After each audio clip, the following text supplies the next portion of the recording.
Welcome to the Slop Farm. Enjoy the video.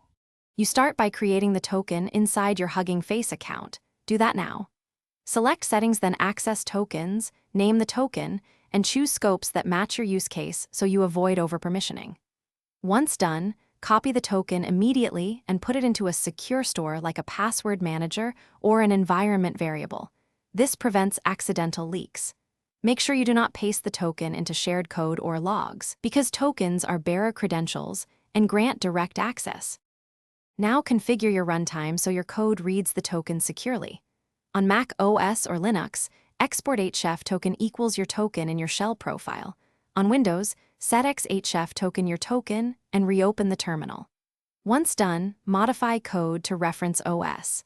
Environ HF token or use the Huggingface Hub API that reads HF API or HF folder automatically.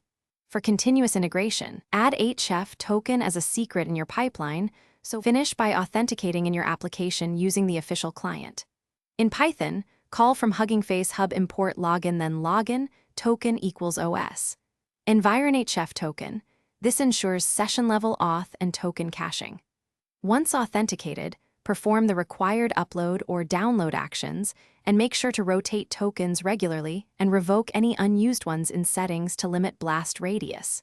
If something goes wrong, check that the environment variable is set in the running process. Confirm the token scope matches the action, and verify system clock. Clock skew can break some auth flows.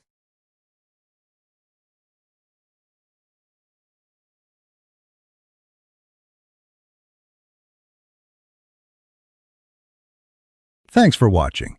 Consider subscribing if we helped you today.